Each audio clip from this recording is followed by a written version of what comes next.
Siapa yang buka YouTube? Gua. Muil, oke. Linknya gue bagi di grup tadi. Nah. Lu ya? Biasa kan.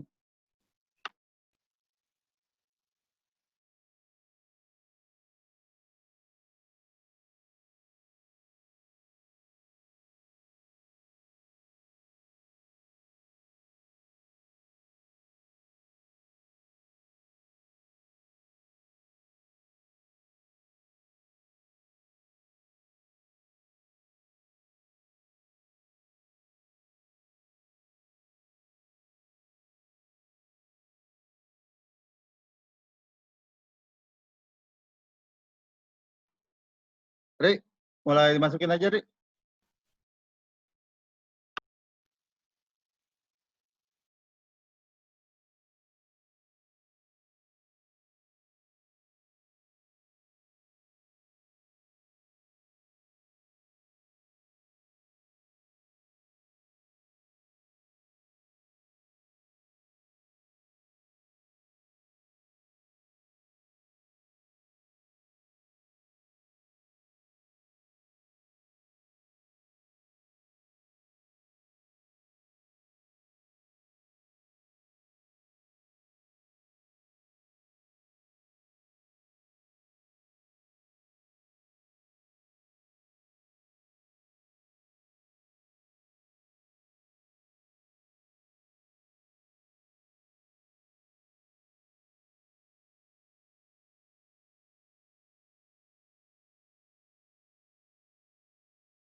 Oke, selamat sore semuanya. Nih balik lagi dan selamat datang di Tribun Backstage. Ini adalah video di musik. Ini sesuatu ya. Dan ini mau sebelum kita menjelaskan sedikit mengenai peraturannya. Paling penting adalah ini pastikan semua speaker dalam keadaan menyala. Itu ini dan full screen, jadi untuk mic kalian itu otomatis off, nanti akan nyalakan terus. Jadi akan menggunakan fitur obrolan yang ada di layar. Dan kalau ada kendala teknis atau seperti ada yang pengen ditanyain, nanti bisa pakai fitur raise hand kita di pastikan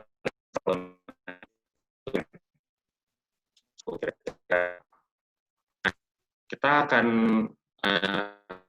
mulai acara yang ketiga kalinya ya ini ya.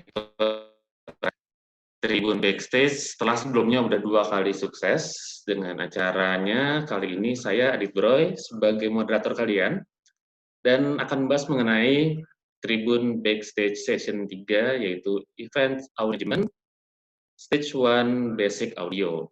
Nah, kita nggak akan sendirian dan gue akan ngobrol dengan 2 orang teman saya, yaitu Mas Hari KC, ini manajernya band Lila. Ini udah lama banget nih, sebelumnya udah membina banyak band nih dari Gimana Ada Pertiwi, terus ada Anak Hemi juga, ya, Kanester juga, terus The Rain juga ya, sama Mas Indra, terus ada Lila Band, Wahana Musik Indonesia, terus juga sekarang di Marindo, dan sekarang adalah manajer dari Naga Project. Wah, banyak sekali ya Mas Kace ya.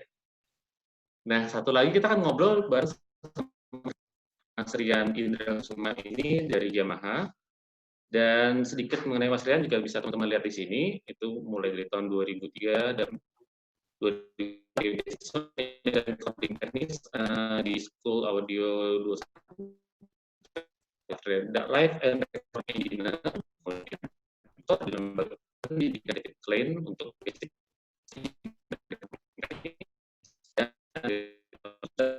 dan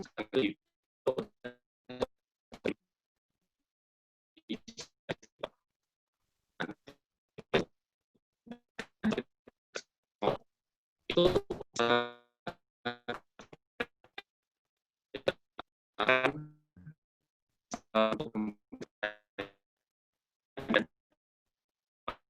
pertanyaan yang bisa bikin kedua teman-teman saya bisa sedikit kayak, wow, pertanyaan bagus banget ya. Nanti akan ada merchandise menarik dari Yamaha Musik untuk kalian.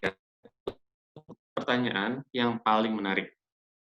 Tuh, jadi kita akan mulai untuk ngobrol-ngobrolnya berarti dengan Mas Rian dulu. Halo Mas Rian.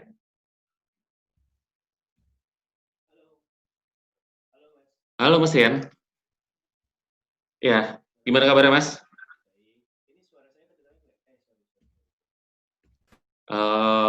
Kedengaran nggak suara tadi? Sekarang suara saya udah kedenger ya harusnya. Oh iya, tadi saya belum ke unmute itu kayaknya.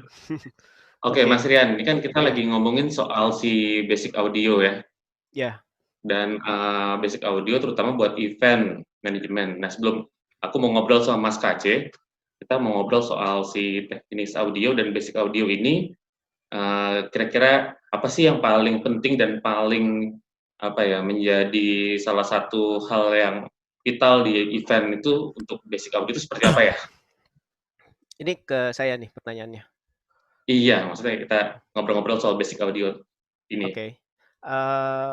Jadi sebetulnya kalau untuk di event ya, kalau kita ngomongin tentang sound, sound ini megang peranan paling penting banget. Cuman kadang-kadang ada hal-hal tertentu yang berhubungan sama teknis pelaksanaan acara atau persiapan acara yang bikin si sound ini jadi kurang diperhatikan gitu. Tetapi kalau misalkan sampai kegiatannya ada ada trouble di tengah-tengah atau ada masalah gitu, orang sound udah pasti jadi orang yang paling pertama disalahin. Oh gitu. Ya, Nah ya. mungkin kalau misalkan ada yang bisa di-share kita, mungkin bisa sembari dipresentasiin atau diobrolin ke kita mengenai presentasi materi audio basic ini kira-kira gimana ya? Mungkin bisa ada yang di-share. Oke, saya bakal share sedikit. Jadi saya nggak, kita tahu sound itu, saya belajar sound pertama kali di tahun 2003 sampai sekarang itu saya juga masih banyak sekali mesti belajar, masih ilmunya masih harus ditambah terus-terusan. Kemudian materi sound tuh nggak pernah habis gitu. Tapi saya akan coba share sedikit materi hari ini. Kasih saya waktu beberapa saat gitu buat presentasi gitu. Boleh, silakan Mas Boleh ya? Rian. Oke, Ya. sekarang saya coba masuk ke presentasi saya ya.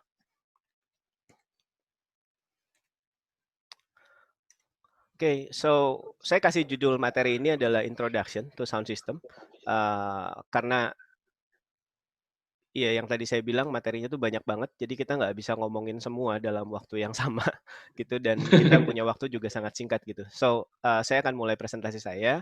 Yang pertama, kita mau, oh ya, saya dari Yamaha Pro Audio, Yamaha Musik Indonesia Distributor, bukan Yamaha Motor ya.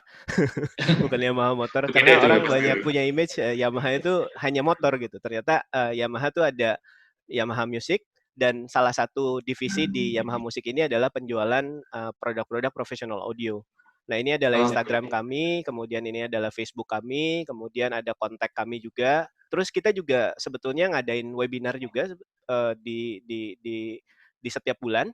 Ada beberapa kali webinar, jadi kalau misalkan teman-teman mau coba ikutin webinarnya boleh kunjungi bit.ly/webinar Yamaha, W-nya besar, Y-nya besar. Jadi ini kita share banyak sekali tentang produk, tentang teknis juga gitu.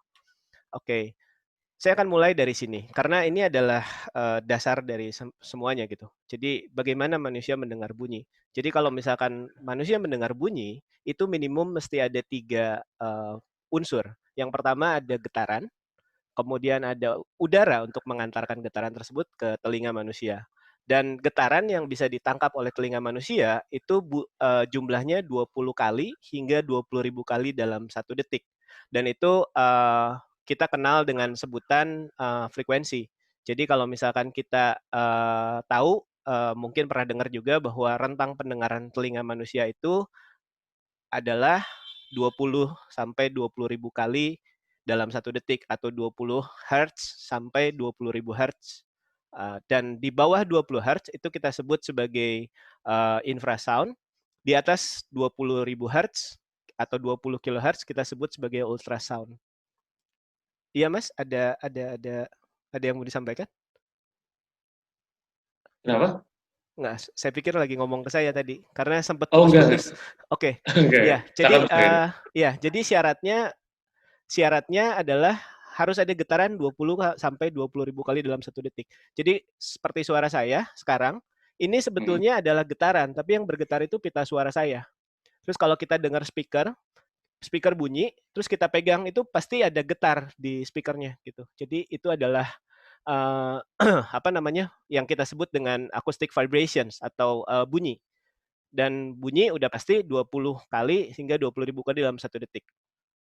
20 itu adalah frekuensi rendah, 20.000 kali adalah frekuensi tinggi. Jadi 20 tuh mungkin bisa kita kategorikan sebagai frekuensi rendah, itu bass gitu. Banyak orang kenal dengan sebutan bass. Kemudian 20.000 kali itu kita sebut dengan treble. Atau frekuensi tinggi. Ya, banyak orang kenal itu dengan treble. Jadi saya nggak akan bahas karena sound ini agak sulit untuk ditunjukkan. Tapi harus didengarkan ya.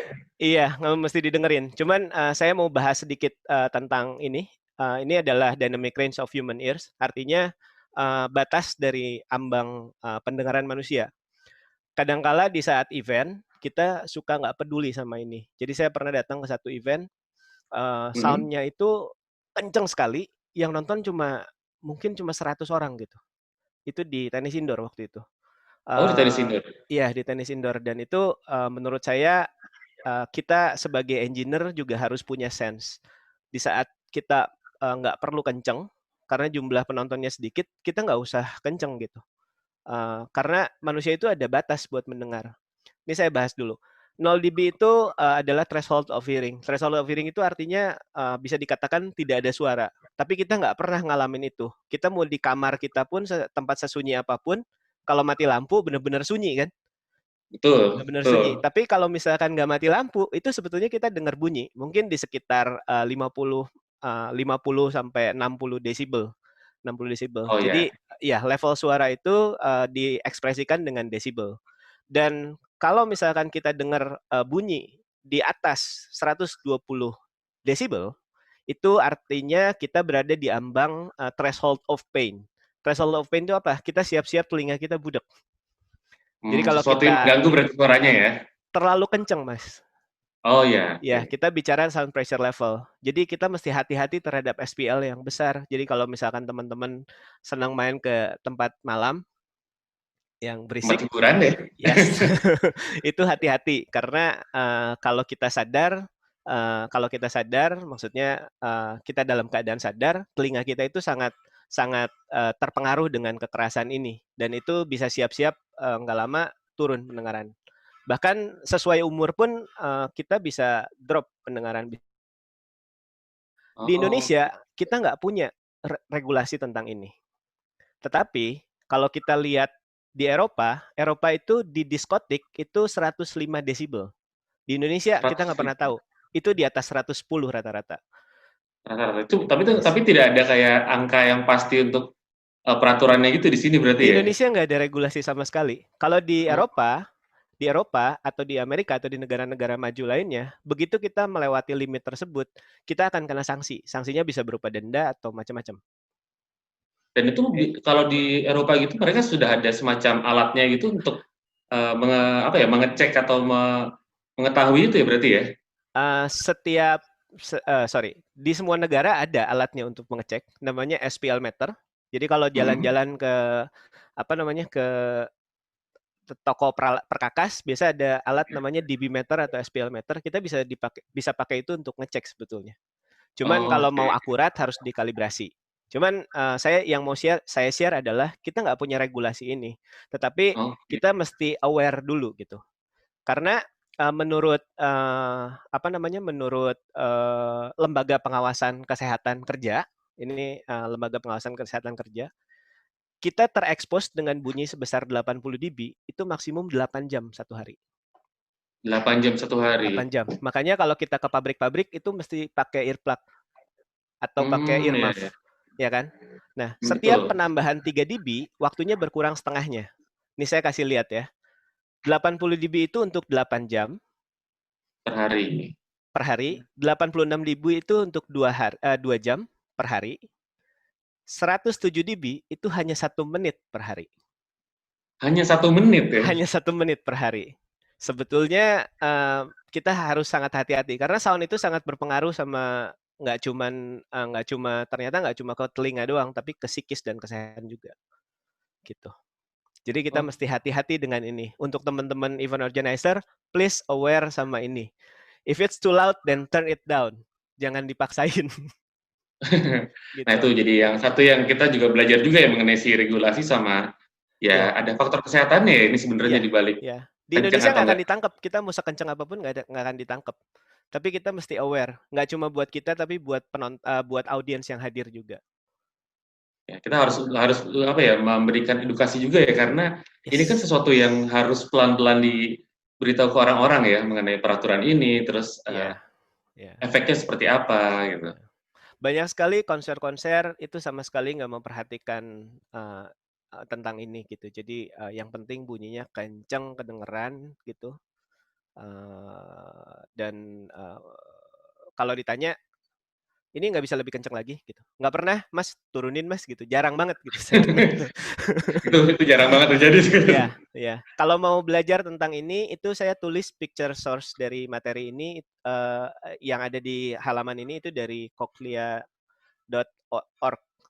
Jadi silakan coba browse sendiri gitu. Oke, itu Oke, yang saya linknya ada lanjut. di bawah untuk picture source-nya ya. Ya, saya lanjut boleh?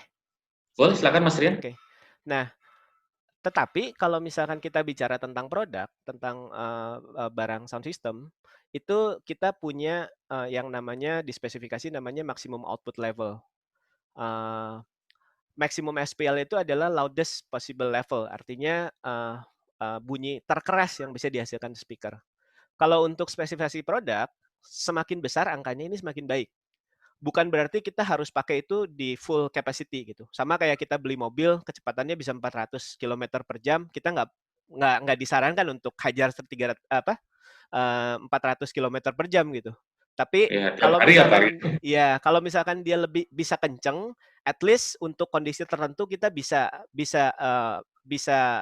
menghasilkan bunyi tanpa distorsi gitu. Jadi Oke. jadi bunyinya nggak cacat. Distorsi itu bunyi yang cacat.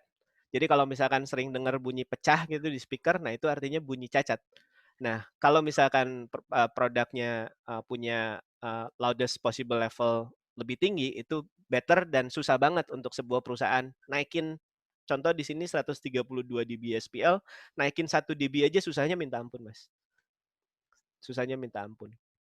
Nanti saya akan masuk ke pengurangan atau penambahan desibel. Cuman ini hanya untuk ngasih gambaran aja. Saya coba lanjut lagi. Ini adalah kurva kepekaan telinga manusia. Jadi teman-teman kalau misalkan teman-teman dengar musik pakai earphone atau dari speaker gitu, kalau misalkan kita dengarnya pelan, biasa kita cenderung lebih peka terhadap frekuensi vokal. Jadi kalau misalkan volume kita turunin, kita cuma dengar vokal biasanya. Tetapi kalau misalkan kita naikin, mulai bunyi bassnya kedengeran.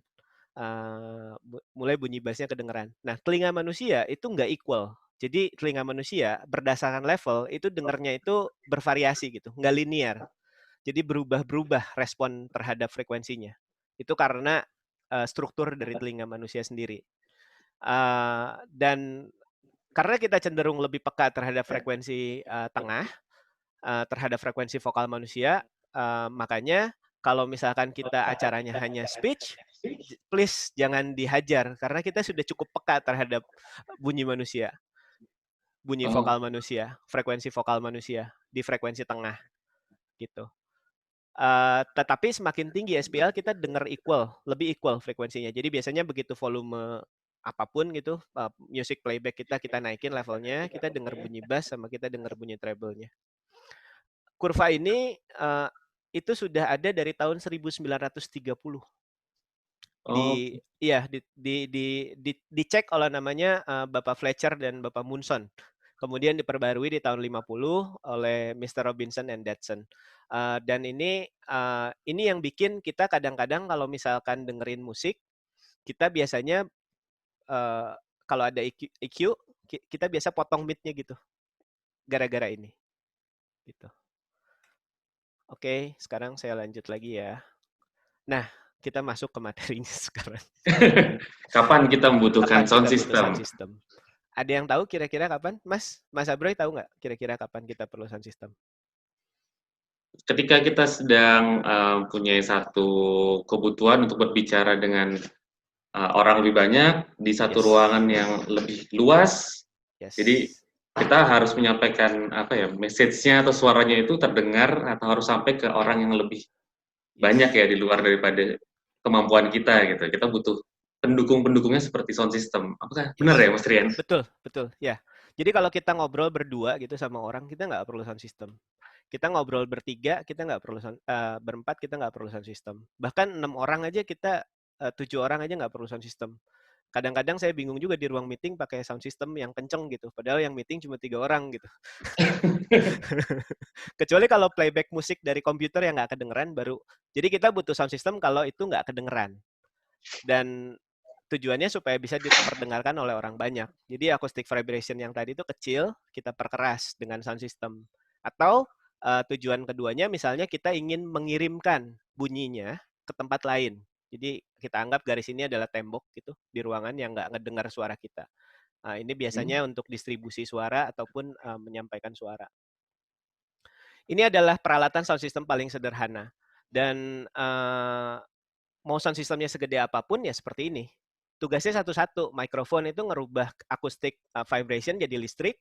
Kemudian mixer menggabungkan seluruh sumber suara. Jadi kalau misalkan ada alat band, itu masuk ke mixer dulu supaya semuanya jadi satu, kemudian masuk ke power amplifier, kemudian diperkuat oleh power amplifier untuk diperbunyikan ke loudspeaker.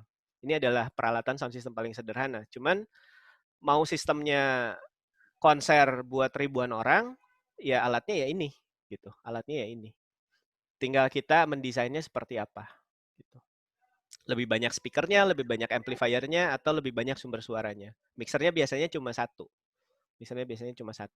Kecuali kalau misalkan kita ada panggung yang lumayan besar, biasanya mixernya ada mixer namanya front of house, itu di depan panggung untuk mixing ke audience, atau FOH, atau FOH. mixer monitor. Kemudian kalau untuk TV biasanya ada satu mixer lagi namanya broadcast mixer. Jadi kita bagi signal dari panggung itu ke 3 tempat. Kemudian mixing sendiri-sendiri. Tapi bukan nggak mungkin kita bisa menggunakan hanya satu mixer saja. Oke. Dan mungkin teman-teman pernah tahu ada loudspeaker, terus ada built-in power amplifier-nya, itu namanya powered loudspeaker. Jadi ini adalah speaker bisa dibilang compact gitu, jadi kita nggak perlu bawa 2 alat, kita cukup pakai 1 alat. Kemudian ada mixer, power amplifier, dan loudspeaker, ini kita namakan portable system. Jadi kalau misalkan panggungnya kecil, buat meeting, dan lain sebagainya, kita bisa pakai namanya portable system. Di situ sudah built-in mixer, power amplifier, dan loudspeaker. Mungkin teman-teman sering dapat request atau riders dari artis, dan teman-teman tuh bingung gitu. Mikrofon itu apa sih? Mikrofon itu gunanya buat ngerubah dari acoustic vibration jadi listrik. Kayak sekarang suara saya ditangkap oleh mikrofon saya, kemudian dirubah jadi listrik, kemudian di stream ke teman-teman untuk webinar. Dan mikrofon itu berdasarkan cara kerjanya ada 2. Yang pertama adalah dynamic microphone, yang kedua adalah condenser microphone. Jadi kalau teman-teman sering dengar istilah dynamic microphone sama condenser microphone, itu berdasarkan cara kerjanya. Yang dynamic itu cenderung lebih kuat, dan biasanya buat sumber-sumber suara yang kencang. Dan dia bisa menangkap level yang kencang banget. Kalau condenser, itu biasanya nggak bisa terlalu menangkap level yang kencang, tetapi dia lebih sensitif di frekuensi range yang lebar. Gitu. Tapi dia nggak terlalu tahan banting. Jadi kalau jatuh mungkin mikrofon kondenser udah langsung rusak. Nah ini adalah cara kerja dari mikrofon. Kemudian berdasarkan pola penangkapan suaranya, itu ada beberapa mikrofon. Tapi yang umum dipakai itu yang paling ujung sebelah sebelah kiri nih, yang saya kasih panah. Kelihatan ya panahnya ya? Kiri, ya. Ini adalah directional microphone. Jadi kalau buat kebutuhan live, itu teman-teman pakai mikrofon yang directional. Namanya mikrofon directional atau unidirectional cardioid atau hypercardioid atau supercardioid. Yang cardioid ini bisa menangkap agak jauh. Jadi kalau misalkan saya nggak bunyiin mikrofon ini, tapi kalau yang cardioid itu saya ngomong dari sini sama dari sini bunyinya beda banget. Kemudian kalau mikrofon itu gunakan sedekat mungkin sama sumber suaranya. Jadi kalau ngomong ya segini. Jadi saya sering banget lihat orang kalau misalkan event mikrofonnya disimpannya jauh banget gitu. Segini gitu. Ini akan menimbulkan banyak sekali masalah. Salah satunya feedback, yang kedua nggak akan bisa kedengeran kenceng, tapi kalau deket pasti kenceng banget. Gitu. Saya nggak sempat juga demoin, tapi saya akan lanjut ya. Oke, ini langkah untuk mempersiapkan sound system. Mempersiapkan sound system itu berdasarkan aplikasinya. Kalau untuk speech kita nggak perlu bass. Buat pidato, ceramah, khotbah, atau talk show gitu, kita nggak perlu bass. Jadi kita nggak perlu subwoofer, kecuali kita ada playback musik yang perlu subwoofer. Tetapi kalau untuk musik, kita perlu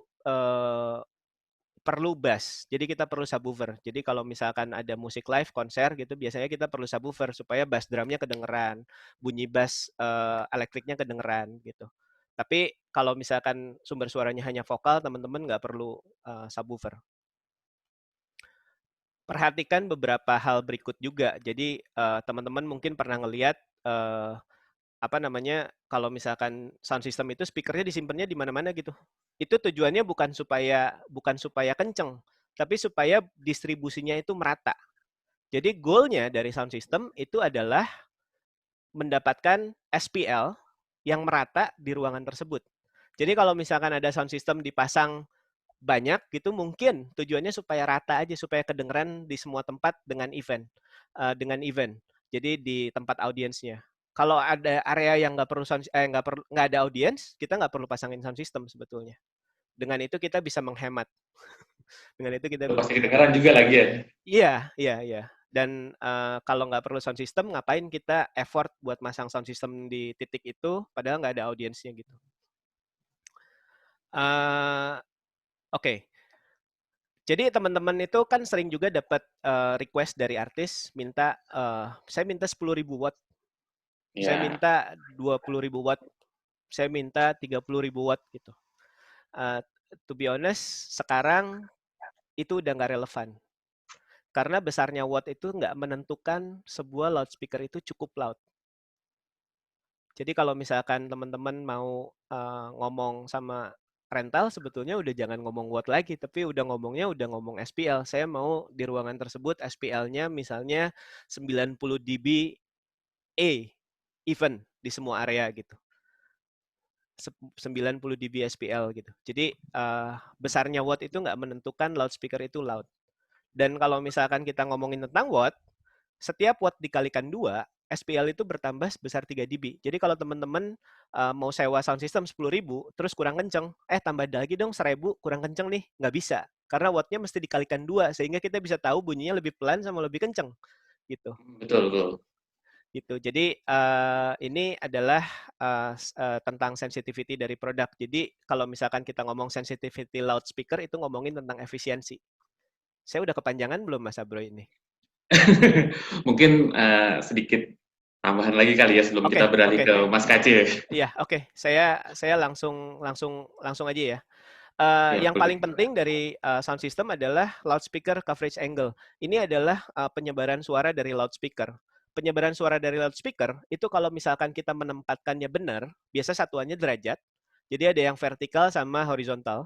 Kalau kita menempatkan loudspeaker ini benar, banyak permasalahan sound system yang hanya dipecahkan dengan memulai menempatkan loudspeaker ini dengan benar. Jadi kita harus arahkan loudspeaker itu ke penonton. Nah, banyak kali kejadian ini contoh konser besar banget, loudspeakernya ada di sini. Di depan sini ditutupin sama backdrop. Kayak backdrop atau apa dari plastik gitu. Ini bikin bunyinya nggak bisa didengarkan oleh audiens dengan benar. Atau misalkan kita nyimpen loudspeakernya asal gitu. Atau gara-gara kebutuhan dekor, speaker ini disimpan di ujung sini dan di sini. Yang di area tengah sini nggak dengar apa-apa. Nah, itu juga mesti diperhatikan. Jadi jangan selalu memaksakan dekorasi tapi nggak memikirkan juga kualitas sound-nya. Karena kalau kualitas sound-nya jelek, orang sound-nya udah pasti salah. Saya rasa itu sih yang mau saya bagi. Saya nggak akan selesaikan semuanya. Oh ya, tapi nggak apa-apa juga sih Mas Rian. Maksudnya beberapa kan juga mungkin masih belum belum terlalu nggak kayak pentingnya begitu kita ngobrol ke satu vendor audio, itu kan biasanya kayak tadi Mas Rian bilang, cuman tahunya, oh ya berapa watt, 10.000 atau 20.000, sedangkan kan yang justru mereka butuhkan adalah si SPL ya sebenarnya ya. Yes. Maksudnya kan kadang-kadang masih belum pada ngeh soal itu ya. Dan itu apakah emang udah umumkah untuk kita ngobrol seperti itu ke vendor atau ke audio gitu? Iya. Sekarang? Kalau misalkan kita bicara SPL, jujur aja, saya dari tahun 2003 saya sekolah sound sampai sekarang itu saya masih ngerasa bahwa audio di Indonesia ini belum merata pengetahuannya. Pengetahuannya belum rata.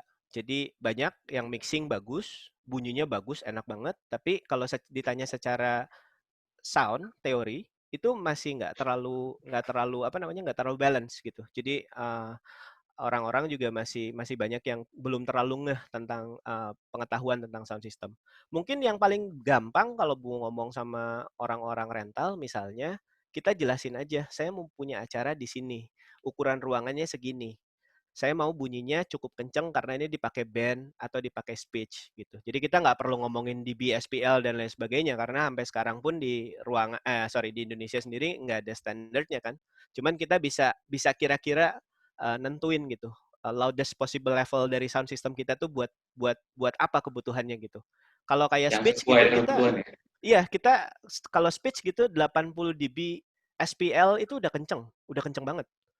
Jadi rata-rata kalau untuk speech, untuk pidato itu 75 sampai 85 dB itu udah cukup gitu range-nya. Jadi sound system kita juga nggak perlu kenceng-kenceng. Yang penting informasinya bisa didengar dengan baik, kemudian penempatan loudspeaker-nya benar, dan kalau bisa pilih ruangan jangan yang bergema. Kayak kita bikin event di di GOR gitu, gedung olah reverb gitu, atau gedung serbaguna gitu, GSG, gedung Mm-mm. serbaguna maksudnya.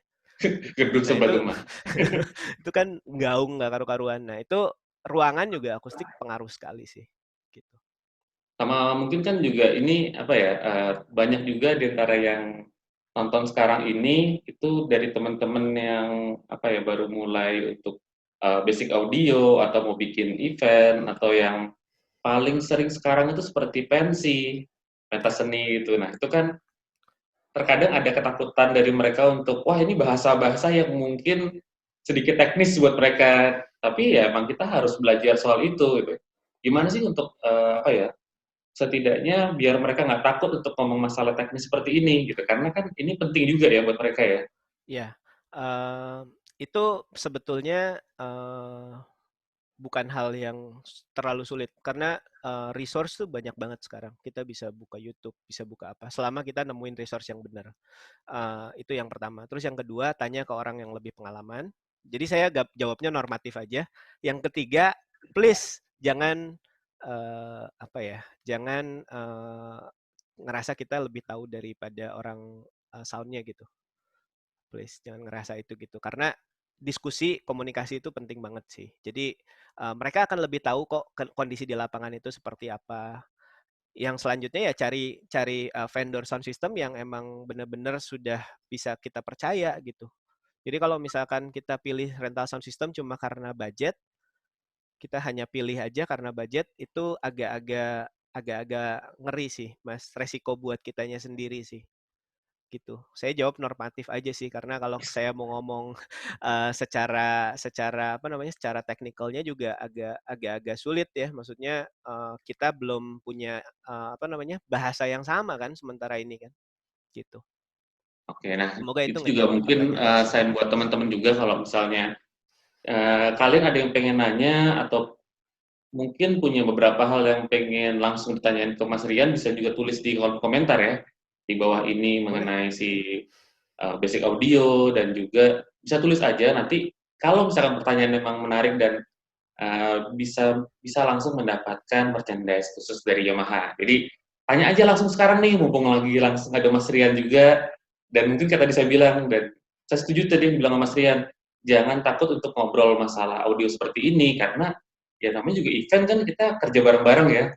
Jangan pernah ngerasa untuk duh gimana ya atau takut gimana, karena ya kita akan kerjain ini bareng-bareng untuk bareng-bareng juga kan sebenarnya. Iya, iya. Dan mungkin terakhir ya tadi yang aku highlight adalah ya jangan kepatok atas nama produksi sih, maksudnya hanya karena budget tapi pada akhirnya mengorbankan si acara eventnya sendiri ya Mas Rian ya. Iya, iya, itu sangat riskan sih. Karena seringkali aku ke lapangan gitu terus aku nemuin kejadian di mana ini bukan customerku gitu. Jadi aku datang ke event, terus aku nanya, Mas ini kenapa begini ya?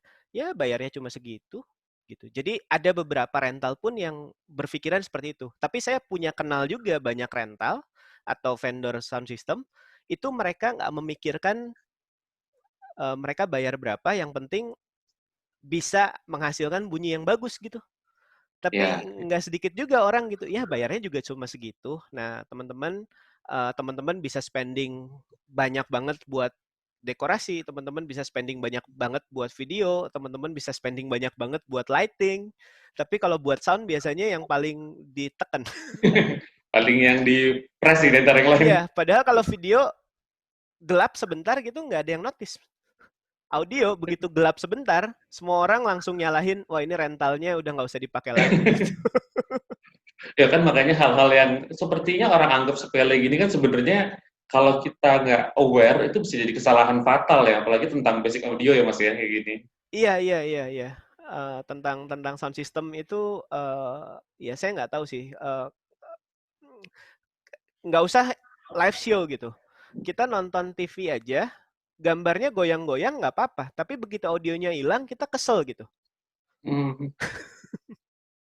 Nah, Mungkin ini pernah juga ngalamin sebenarnya ya? sorry aku potong, ada yang langsung nanya juga nih, beberapa yang langsung komen. Aku boleh bacain satu dua dulu kali ya Mas Rian ya? Satu Boleh, aja kali. boleh, boleh, boleh. Nah, ini ada yang apa namanya, langsung nanya mengenai produksi acara. Nah, ini aku akan coba tanya sedikit ke Mas Rian, cuma saya kayak ini ke Mas Kace sih. Nah, ini kan mengenai soundcheck. Nah, Ya. kalau soundcheck itu kira-kira itu berapa lama ya kalau menurut standarnya dari audio dan secara sound system itu untuk satu talent itu berapa lama ya biasanya? Ini nanti, ini pertanyaan ke saya dulu nih. Sekarang saya coba Iya, jawab sih. tapi nanti akan saya tanyain ke Mas Kaci juga Oke, sini. oke. Intinya soundcheck itu bervariasi sih, tergantung kebutuhannya. Cuman kalau misalkan secara peralatan sound systemnya sudah oke, kemudian semuanya sudah oke, harusnya nggak sampai 1 jam juga udah selesai sih harusnya. Cuman biasanya yang namanya band itu kalau misalkan soundcheck agak lama, itu karena mereka ingin mempersiapkan yang terbaik untuk audiensnya. Makanya biasanya mereka sangat strict dengan jadwal soundcheck gitu. Nah, cuman yang kadang-kadang aku sering ngelihat juga jadwal soundcheck itu nggak dimanfaatkan dengan baik gitu. Mereka di panggung itu ketawa-ketiwi dulu setengah jam gitu. Setelah itu baru. Tapi kalau aku ngelihat ada beberapa band di Indonesia, mungkin bandnya Mas Kace juga salah satunya gitu, datang ke venue itu udah langsung fokus di pekerjaan, udah selesai baru mereka bercanda gitu. Tapi untuk setup di awal tuh udah langsung fokus gitu. Itu sih. Itu sih. Kayak gitu. Nah, ini karena sudah mulai berhubungan dengan soundcheck dan juga band nih, nanti kalau ada yang pengen bertanya lebih lanjut ke Mas Rian bisa tulis di kolom chat di bawah ini ya. Iya. Kita akan beralih ngobrol ke Mas Kace dulu kalau gitu nih. Ya. Oke, ini aku stop Halo ya Mas. sharingnya ya supaya kelihatan Mas Ya, Kacenya. halo Mas Kace.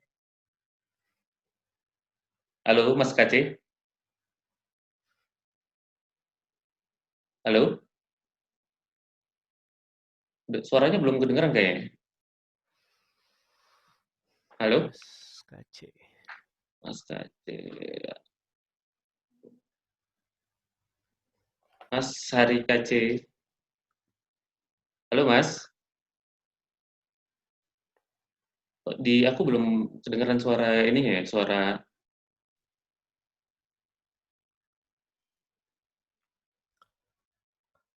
Mas. Halo. Ya, sepertinya pilihan audio interface mikrofonnya mesti dirubah dulu tuh. Halo. Mungkin di unmute dulu kali Mas Kace. Tadi sudah unmute, cuma mungkin audio device-nya select microphone. Mikrofonnya mesti di-select dulu kali. Iya mungkin itu ke unmute lagi. Coba aku unmute dulu ya. Ya.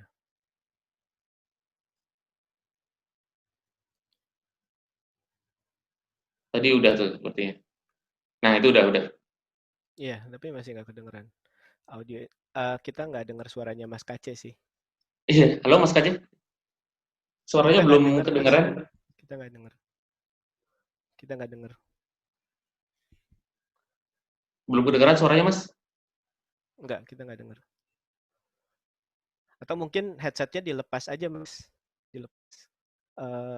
Cabut Udah. aja dari colokannya. Iya, kita nggak dengar suaranya. Mas Kaca dengar kita tapi?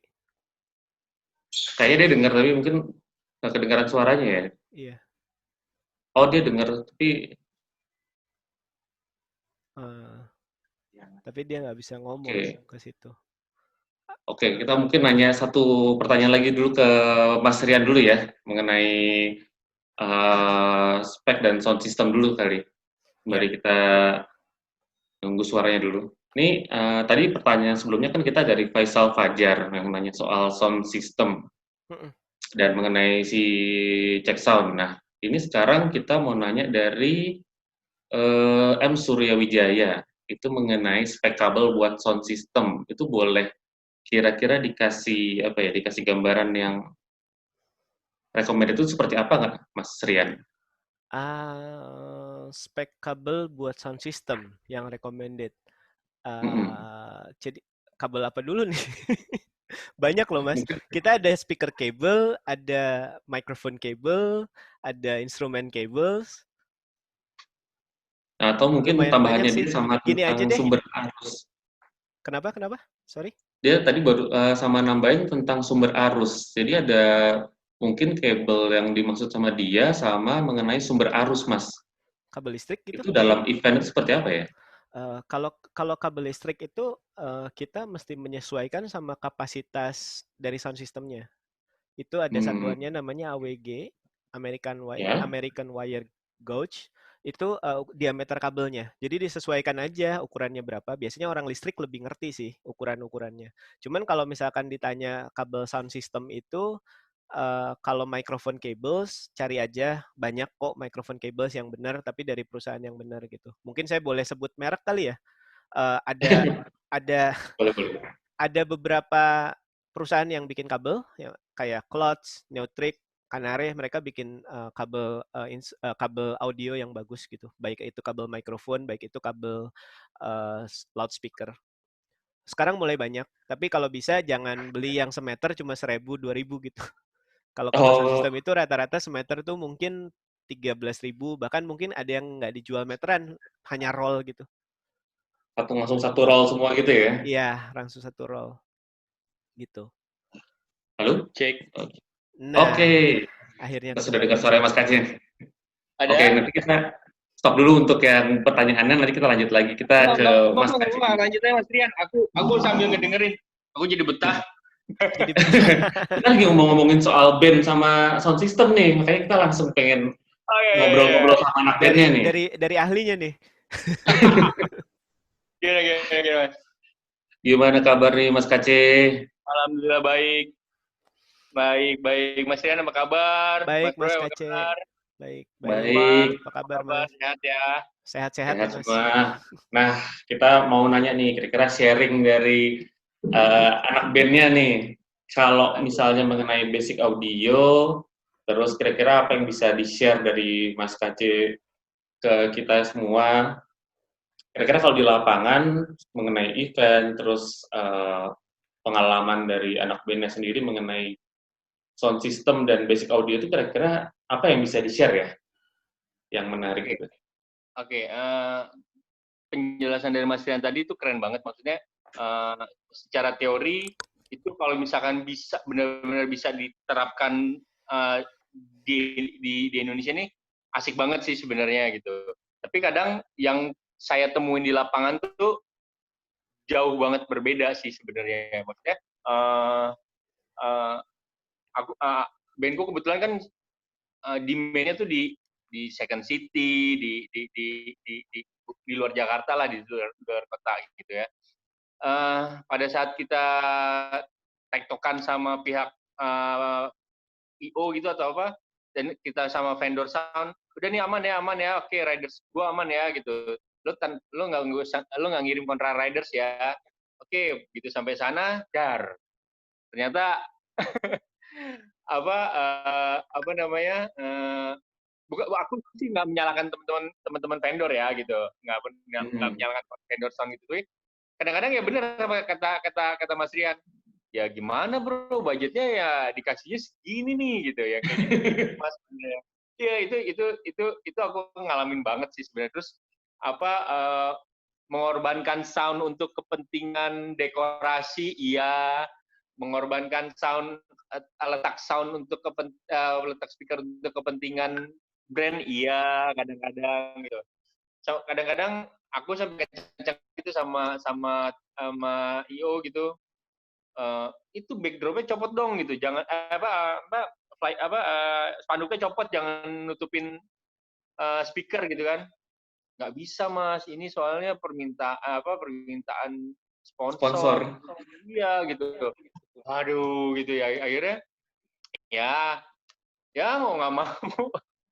Dan itu mengakibatkan ya kalau tadi kayak dibilang berapa lama sih sekalian band tuh sound check Kalau aku sebenarnya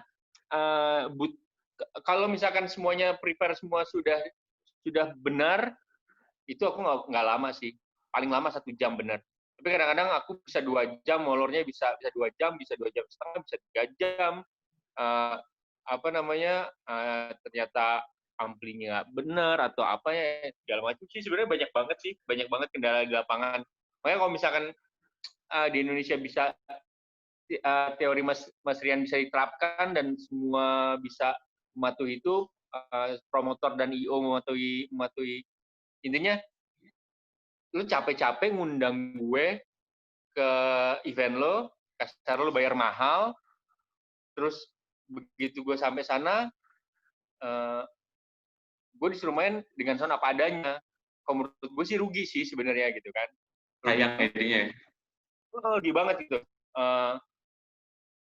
Ya lo bayar fee artis, transportasi segala macam, bla bla bla, segala macam keribetannya. Terus begitu sampai sana, gue dikasih sound system yang yaudahlah lo main aja lah, sound system segini juga ya mau gimana lagi ya gitu ala kadarnya lah gitu kasarnya gitu kan. Aku sih ngerasanya sebenarnya aku aja kadang-kadang aku bilang gini sama anak-anak, udah anggap aja lo latihan tapi dibayar. Itu bahasa ininya ya. Iya. Simpelnya. Bahasa kalau misalkan udah ribet, udah aku punya tim produksi yang alhamdulillah tukang sulap menurut aku. Produksiku tukang sulap, memaksimalkan sampai maksimal mungkin. Tapi saat mereka bilang, "Bang, udah maksimal nih Bang," gitu ya. Udah nggak bisa lagi. Udah, gue ngomong sama anak-anak, "Udah ya, latihan tapi dibayar ya." Udah, gitu aja paling bisa ngomong itu aja sih sebenarnya. Gitu. Ya aku sih berharap ke depan disiplin untuk memberikan selain memberikan suguhan yang baik, tapi memberikan suguhan kuping yang baik juga akan terus berkembang ya gitu, maksudnya akan terus meningkat gitu. Karena dari sisi kitanya juga kan kita sudah ngonsepin nih, sudah ngonsep segala macam untuk pemain di sini kita ngonsepin segala macam. Tapi pas begitu sampai sana, apa yang riders yang kita minta tidak maksimal gitu.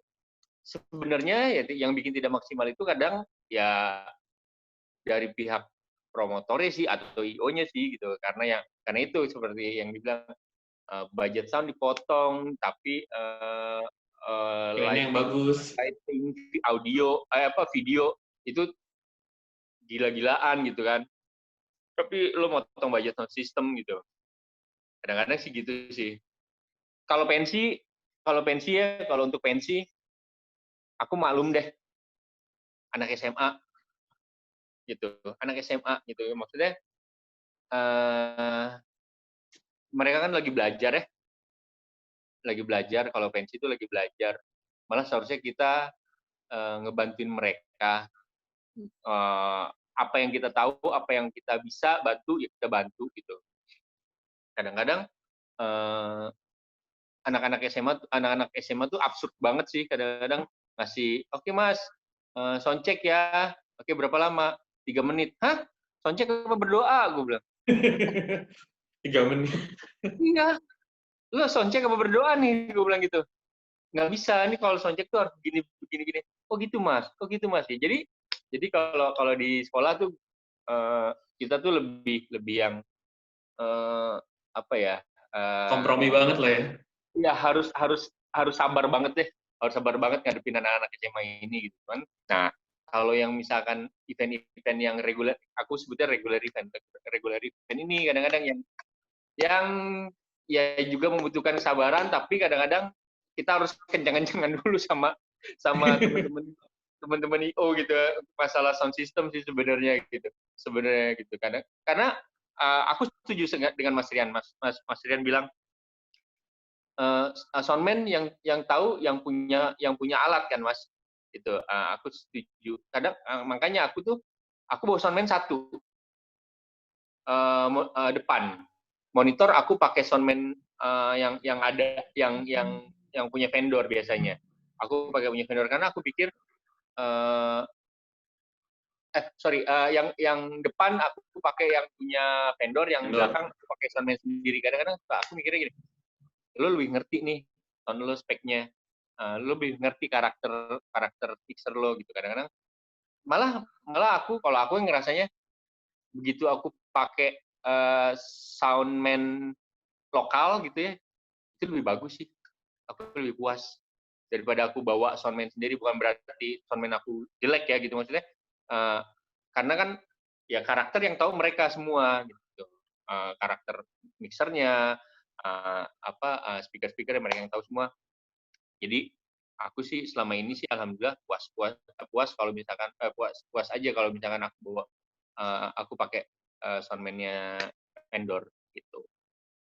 Tapi mungkin berhubungan sama riders kali ya, itu kan selalu dipisahin antara si hospitality sama si technical. Nah, pasti di antara teman-teman yang ikutan di sini atau banyak yang mau belajar event atau buat pensi, pasti pertanyaannya adalah seberapa mutlak sih kira-kira untuk satu band kebutuhan technical riders, terutama berhubungan sama sound system itu. Nah, itu kira-kira gimana tuh? Gue buka aja di sini ya. Sebenarnya manajer artis itu ngasih riders, ya. Itu gini. Gunanya itu, gue pengen tahu, lu baca nggak riders gue? Itu dia. Lu baca nggak riders gue? Pada saat lu baca riders gue, berarti ada kontra riders dong. Mas, ininya gue nggak ada nih mas, gini-gini ini. Oh berarti lo baca riders gue. Ya udah, lo adanya apa?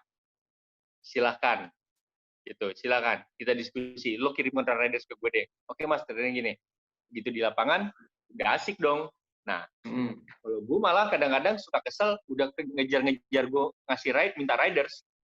Mas, riders kirim dong, riders kirim. Gue kirim riders, dia ngirim kontra riders, gue anggap selesai gitu kan, riders gue terpenuhi. Begitu sampai di lapangan riders gue nggak ada, gue minta sampai jungkir balik harus ada tuh riders gue. Karena gue tahu lo nggak baca riders gue. Gitu. Kejam banget mas. Iya mas, bener mas. Aku kalau karena gini, karena kan kita bikin riders itu sebenarnya dibilang mutlak tapi nggak mutlak gitu sebenarnya kalau menurut aku. Aku gini, spek alat yang aku minta kadang-kadang di daerah kan nggak ada ya mas ya. Kadang-kadang nggak ada gitu. Ya aku juga tahu gitu. Kadang-kadang ini tidak memungkinkan untuk diadakan gitu, tidak memungkinkan untuk ya udah gue harus nyewa ke kota dulu yang 12 jam perjalanan darat gitu, bukan kamu juga gitu. Ya udah, tapi kadang-kadang begitu lo minta riders kita, lu nggak ada kontra riders, karena kan aku selalu bilang kalau ada kontra riders kabarin ya gitu, kabarin ya kalau ada kontra riders. Oh iya mas, nah dia nggak ngirim apa-apa, berarti gua anggap lu sudah ada riders gue, lu sudah aman riders gue. Nah begitu sampai di lokasi lu nggak siapin riders gue minta nggak mau tahu. Berarti dia nggak baca itu ya? Gue minta apa aja, sampai hospitality kadang-kadang yang sepele yang gue minta. M&M's gue minta kadang-kadang. Gue sebenarnya nggak ada yang suka M&M's anak-anak. Pocari Sweat. Iya, Pocari Sweat 3. Gue minta 5 gitu kan. Terus apa lagi waktu itu ya? Oh, permen Kojek. Nggak ada permen Kojek. Gara-gara permen Kojek nggak ada, gue bisa ngambek. Nggak, gue nggak berangkatin artis gue. Pokoknya harus adain dulu. Nah, karena lu nggak ngebaca riders gue kan? Iya sih mas, aku nggak baca. Nah itu dia.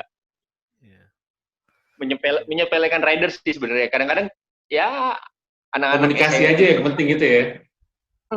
Udah baca aja kok riders mah. Ini yang peserta stok gue kasih bocorannya, riders mah nggak mutlak, udah asal lo baca.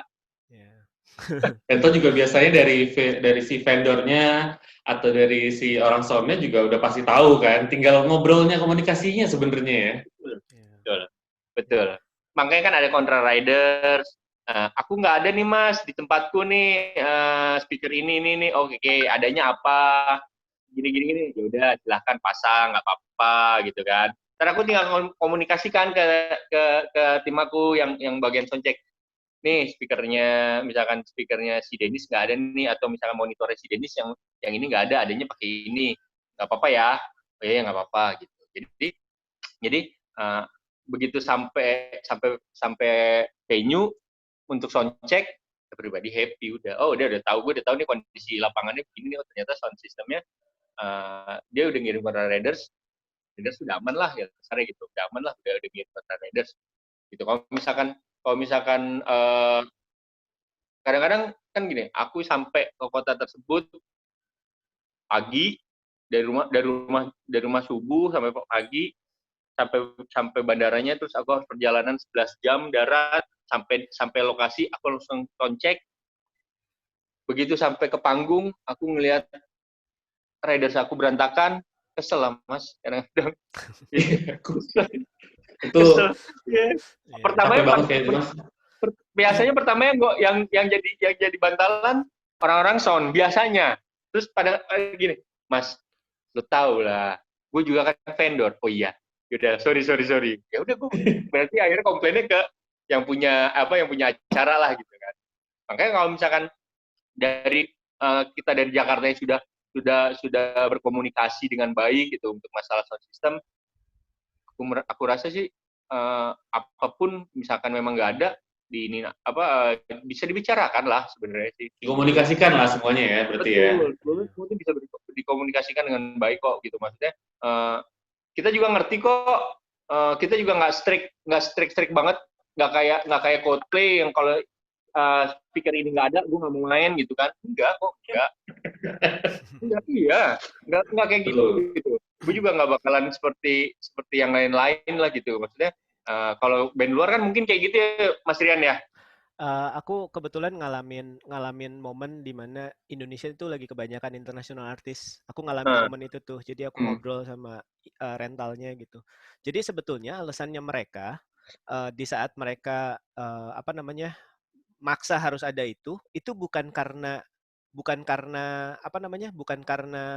nggak bisa diganti, tapi memang barang itu yang bisa dipakai untuk itu gitu.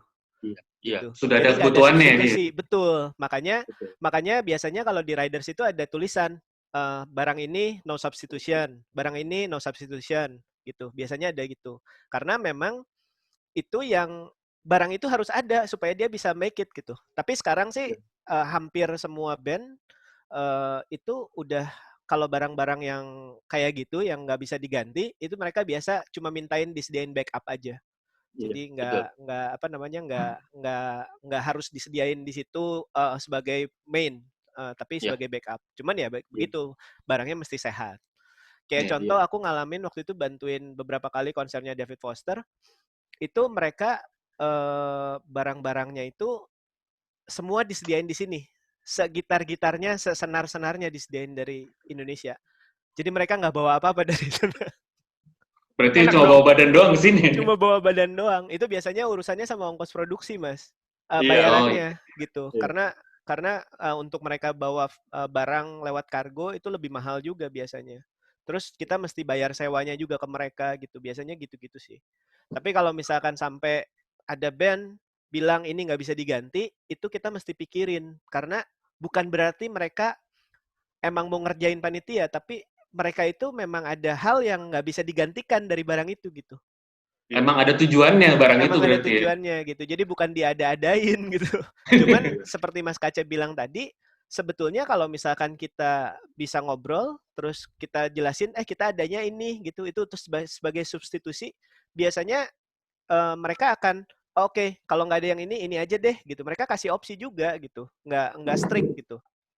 Gitu sih. Benar-benar. Berarti penting juga ya, maksudnya untuk satu event misalnya sudah tahu untuk memakai vendor soundnya seperti apa, tinggal dikomunikasikan ke talentnya, itu berarti penting ya supaya mereka bisa bikin komunikasi lebih dulu ya, supaya hal kayak gini kan teknis yang mungkin kadang-kadang kedengaran sepele, tapi sebenarnya vital ya buat si produksi, buat si eventnya sendiri ya, Mas Kace, Mas Rian ya. Iya. Buat artisnya menampilkan yang terbaik susah nantinya. Iya. Kebanyakan kita tuh di sini artis begitu datang dikasih surprise gitu kan, ternyata soundnya begini gitu kan. Karena kan mau pentingnya harusnya udah ngobrol aja, jangan takut supaya ngobrolin masalah ini gitu. Betul. Kalau aku sih gitu. Kalau aku prinsip aku pada saat lo ngirim kontra riders ke gue akan ngormatin banget sih, maksudnya berarti lo baca riders gue. Di situ biasanya aku akan langsung melunak. Ya udah, lo punyanya apa? Lo adanya apa gitu. Biasa aku langsung kayak gitu sih. Maksudnya lebih oh ya udah saya menghargai Anda menghargai saya pasti akan lebih menghargai Anda. Ya. Mungkin ada beberapa juga dari event organizer itu langsung kasih manajernya untuk kontakan sama orang vendor ya. Sama orang vendor. Dan itu biasanya si organizer-nya itu bertanggung jawab gitu. Jadi silakan minta apa aja ntar kita bayar gitu. Biasanya gitu. Tapi ada yang cuma ngelempar doang, pura-pura nggak tahu gitu, begitu pas eventnya nggak peduli gitu. Itu tiba-tiba udah ada jebakan Batman-nya tadi ya, surprise. Ada surprise-nya ya. Nah mungkin ini kan kita habis ngobrolin soal basic audio dari sisi talentnya Mas KC, terus dan juga dari sisi audionya Mas Rian. Nah aku akan sedikit buka buat si Q&A-nya ya. Ini ada yang nanya, pertama buat Mas KC dulu ya, tadi dari Faisal Fajar. Udah sempat nanya ke Mas Rian, nah ini mau nanya untuk Mas KC, kan tadi udah ditanyain sound check standarnya itu berapa lama ke Mas Rian. Nah, kalau dari sisi artis itu berapa lama sih standarnya untuk satu sound check itu?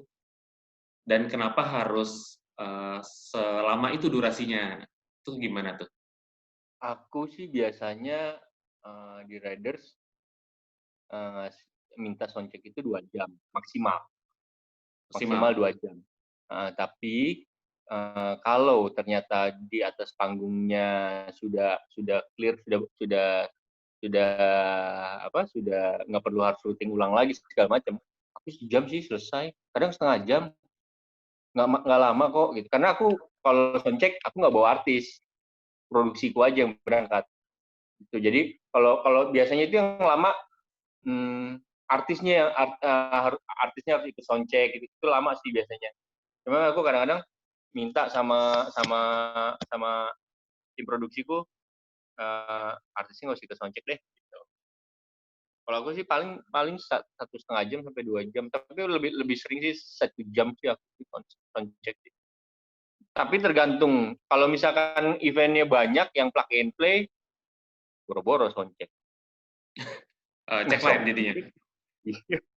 Acara-acara festival mas, yang banyak bandnya gitu kan, soundcheck bisa soundcheck. Ya, yang penting ya routingnya tadi yang penting ya.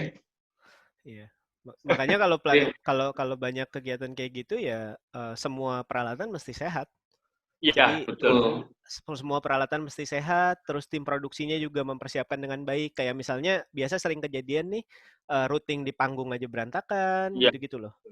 Nah, kalau misalkan semuanya sudah dipersiapkan, udah pasti aman semuanya. Mas Rian, aku mau nanya dong. Boleh. Jangan susah-susah, Mas. Waduh, ini nanyanya di luar daripada ini, langsung ke narasumber jadinya. Kalau misalkan di acara festival, dengan banyak artis, itu lebih bagus, lebih baik, kalau menurut Mas Rian, kita pakai mic wireless atau pakai mic cable?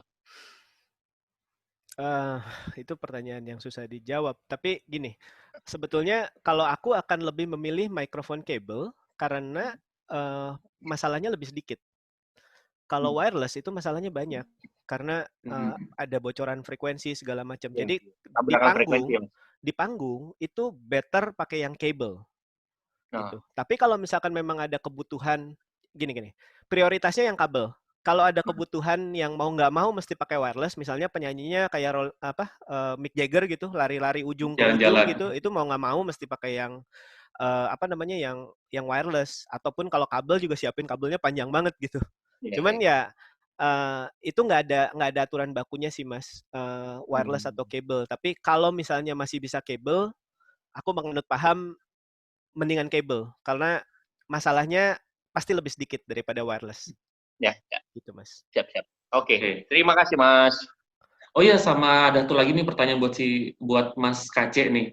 Nah, pernah nggak sih ada satu pengalaman unik misalnya main dengan sound systemnya kayak tadi surprise banget, tapi ternyata begitu lo sama anak-anak main ya, oh ya udah kita mainnya ya gak ada masalah juga gitu, oke gitu, itu pernah nggak sih ada pengalamannya gitu? Ah, saking banyak bingung gue lupa. Jadi gini, gue pernah main bareng. Jadi gini, waktu itu main di Lampung, aku inget banget main di Lampung. Itu MC-nya Komeng. Aku nggak tahu di lapangan itu kenapa satu lapangan kok nggak ada yang ketawa. Ternyata suaranya nggak kedengeran. Aku nggak tahu nih Mas Rian. Entah mic-nya, entah sound-nya output-nya si speakernya atau kelistrikannya. Ngaruh nggak sih Mas sebenarnya Mas kalau kayak gitu Mas? Tuh kan susah lagi kan pertanyaannya. Kan kalau sound system kalau sound kan biasanya kan pakai genset sendiri kan. Ya. Gitu kan. Nah, ini dia kayak nyolok ke gedung sebelah gitu Mas. Terus narik kabel gitu ke gedung sebelah. Dan emang pas kita main juga ya nggak maksimal banget sih sebenarnya, yang benar-benar nggak maksimal. Terus ya itu aku surprise-nya sekelas Komeng di atas panggung. Komeng mah diem aja, orang-orang ketawa gitu. Apalagi dia ngomong gitu. Ini nggak ada yang ngomong, bener-bener nggak ada yang ngomong. Secara harfiah nggak ada yang ngomong. Nggak ada yang ketawa. Bener-bener. Itu kenapa ya? Kalau ingat presentasiku tadi, goal dari sound system itu adalah menyebarkan suaranya supaya SPL-nya merata di semua tempat. Faktor untuk bisa itu tuh banyak banget gitu. Jadi misalnya bisa jadi placement speakernya nggak bener, ngarahin loudspeakernya nggak bener. Karena kayak contoh, pernah dengar nggak sih bunyi, ini sekarang mulut saya tutup nih, mulut saya tutup. Yang paling berasa adalah frekuensi tingginya hilang. Bener Iya, nggak? iya. Iya kan? Jadi kayak kumur-kumur saya ngomongnya, bener nggak? Sekarang suara saya jauh lebih jelas kan? Itu salah satu contoh. Jadi kalau speaker nggak diarahin ke pendengar, biasanya yang paling ketara itu frekuensi tingginya hilang udah pasti. Jadi kita kayak dengar suara kumur-kumur aja, itu yang pertama. Terus yang kedua, kalau ngomongin masalah listrik, mau dia ngambil dari gedung sebelah, mau dia ngambil dari manapun sumbernya, yang pasti listriknya harus stabil. Terus jangan digabungin antara sound system sama listrik, sama lighting. Karena biasa begitu lighting, kita hajar lightingnya, soundnya turun gitu. Itu saya pernah ngalamin waktu itu di Ambon. Jadi saya mixing 2 minggu berturut-turut di Ambon. Minggu pertamanya nggak ada masalah karena listriknya benar-benar dipisah antara lighting sama sound system gitu. Pas minggu berikutnya itu semua orang marah sama saya karena sound systemnya nggak bisa maksimum. Jadi saya fader itu slider di mixer gitu, yang didorong gitu. Itu naikin fader itu mungkin responnya tuh bisa 30 detik gitu baru berubah bunyinya gitu. Jadi saya nggak bisa ngapa-ngapain. Bukan delay karena alat bukan delay karena alat, tapi delay karena suplai listriknya kurang. Gitu. Nah, itu penting gitu buat memikirkan sampai ke situ gitu. Harus kepisah sama lighting, terus kapasitasnya mesti benar, terus yang paling penting juga groundingnya mesti benar, karena kalau groundingnya nggak benar, bunyinya nggak karu-karuan, pasti ada noise gitu. Nah, ini juga mungkin ngejawab, ada yang nanya ke Mas Kaca, Mas Rian, ini kan kira-kira quality sama kualitas sound yang bagus itu seperti apa? Nah, tadi seperti yang Mas Rian baru bilang ya, harus diperhatiin juga masalah si kelistrikannya juga, terus secara soundnya seperti apa biar message-nya itu tersampaikan dan eventnya itu berjalan dengan lancar ya, kayak tadi dibilang ya. Itu kira-kira ideal untuk quality dan kualitas soundnya ya. Itu ada Rahmat yang nanya, nah kira-kira itu jawabannya dari Mas Rian tuh barusan tuh. Sama, ini mungkin berhubungan mengenai tadi kita sempat ngobrolin surprise sama jebakan. Nah, kira-kira ada tips apa nggak sih buat teman-teman I.O. untuk gimana sih untuk mengatasi masalah budgeting dan sound system ini tanpa menjadi tanpa menjadi gangguan untuk ke talent atau ke vendornya. Kira-kira tipsnya seperti apa ya Mas Rian, Mas Kace ya? Kalau dari sisi sound system dari vendornya atau dari talentnya, itu tips buat teman-teman I.O. seperti apa ya? Mas Kace dulu. Ya, Mas? kalau aku sih itu komunikasi sih sebenarnya antara pada saat kita jauh hari sebelum hari H kita dapat pihak promotor dapat riders sound system dari artis itu aku sih gini aku yakin sih semua juga semua bisa dibicarakan sih mereka yang ya apa artis-artis di Indonesia ini anak-anak band ini tahu tuh kok nggak semua alat itu nggak semua request yang kita request itu bisa disiapkan gitu pasti ada backupannya gitu. Intinya sih sebenarnya komunikasi sih mas kalau menurut aku sih mas kalau aku Komunikasi ya ngerasanya itu ini. sih selama ini tipsnya sih ada komunikasi lah ada keterbukaan lah antara pihak IO pihak vendor sound dan pihak artis gitu ada komunikasi aja sih sebenarnya. Pokoknya yang penting harus dikomunikasikan dengan baik itu ya ke teman-teman bandnya ya. Iya, ntar jadi untuk urusan internal ke dalam bandnya kita yang ngomong gitu kan, kita yang akan ngomong. Tapi maksudnya pada saat uh, uh, kita tektokan berdiskusi untuk masalah teknis gitu, ya komunikasi terbuka aja sih. Itu menurut aku sih itu sih sebenarnya. Oke, kalau dari Mas Rian gimana kira-kira? Kalau menurutku semuanya mesti dibicarakan dengan detail gitu. Jadi dari awal persiapan semuanya ya balik lagi ke komunikasi sih. Jadi kalau misalkan ada masalah, ada kekurangan, ada eh, apa namanya, ada hambatan gitu, itu semuanya harus disampaikan. Karena nggak bisa juga misalnya nih kita, Mas, saya mau undang Lila nih, misalnya contoh gitu, mau undang Lila, acaranya cuma di apa namanya, cuma di lapangan basket budgetnya segini ya Mas ya gitu, tentuin gitu. Tapi nggak disebutin gitu jumlah penonton, Iya. kapasitas venue-nya berapa gitu. Misalnya kita ngundang 3.000 orang, terus sound systemnya cuma cukup buat 100 orang kan itu nggak benar sama sekali kan. Terus kalau kita ngomongin sound system yang bagus, kualitasnya itu ujung ke ujung gitu. Dimulai dari sumber suaranya, sumber suara tuh ya artinya pemainnya, kayak suara saya ini kan nggak bagus gitu. Vokal saya tuh emang nggak bagus jadi penyanyi gitu. Makanya saya nggak jadi penyanyi. Kalau vokal saya bagus jadi penyanyi, saya jadi penyanyi gitu. Tapi tapi kalau saya nyanyi dan nggak bagus, pasti bunyinya pun jadi nggak bagus gitu. Jadi kalau kita ngomongin kualitas sumber suara itu dari ujung ke ujung. Jadi nggak cuman peralatan yang dipakai, tapi kita ngomongin juga kualitas dari sumber suaranya. Kita ngomongin juga kalau soundman nih jujur aja nih, saya buka nih. Kalau dapat sumber suaranya bagus, kadangkala dia cuma naikin levelnya aja bunyinya udah bagus. Iya. Gitu. Yang Saya penting dari si Iya, itunya saya ya. pernah nonton satu acara gitu. Jadi gitar yang sama, yang makainya gitaris jago banget, terus dia nyuruh penonton mainin gitarnya. Bunyinya beda sama sekali, Mas. Gitu. Jadi ujung ke ujung, benar-benar ujung ke ujung. Kita nggak bisa ngomong cuma gara-gara sound system apa segala. Makanya kita mesti attention to details gitu. Kita ngomong ukuran ruangannya segini, penontonnya segini. Kemudian bandnya pakainya ini aja gitu. Diomongin semuanya dari awal. Itu pasti hasilnya akan lebih baik sih. Komunikasi berarti yang penting ya dari Yes, si betul, sound sama dari talentnya itu tadi ya. betul. Ya. Nah, ini ada juga yang nanya nih dari Elman Simangunsong untuk mengenai sound juga, mengenai mic tadi sempat dibahas juga Mas Rian. Gimana sih caranya supaya mengatur gain mic jika didekatkan ke speaker tidak ada feedback? Nah, itu gimana tuh? Kayaknya sering terjadi di perpanggungan ya, sering terjadi setiap kali event itu gimana tuh, Mas? Ya, yang pasti rules-nya tuh gini. Semakin sedikit mikrofon yang kebuka pada saat bersamaan, pasti kemungkinan feedback-nya kecil. Itu pertama. Terus yang kedua, jangan mendekatkan mikrofon dengan loudspeaker. Karena feedback kan kejadian karena dari loudspeaker bunyi masuk lagi ke mikrofon muter gitu. Itu feedback. Itu namanya feedback. Ya kan? Terus yang selanjutnya, kalau kita ngerti caranya pakai mikrofon, itu kalau kita pakai mikrofon seperti ini, jenisnya dynamic, kita mesti sedekat mungkin dari sumber suaranya.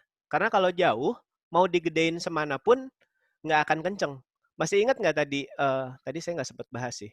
Tapi setiap kita lebih jauh, setiap kita lebih jauh dari mikrofon ini, Kalau tadi kan kalau nambah power kan tambah 3 desibel kan.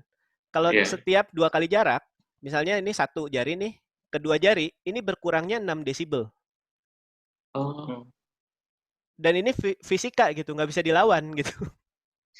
memang Pasti ada ya. hitungannya itu Memang ya? ada. Iya, memang ada. Jadi kalau misalkan kita pakai mikrofonnya bener, terus ngarahin speakernya bener, terus kita juga nggak maksain deket-deket ke loudspeaker, itu harusnya nggak akan terjadi feedback sih. Tapi Nggak akan kalau terjadi. misalnya nih kita ngomong sejauh ini gitu, kelihatan nggak sih? Ini saya ngomong sejauh ini nih, tapi suara saya masih kenceng banget nih keluar dari Hmm. loudspeaker. Keluar dari loudspeaker itu udah pasti feedback.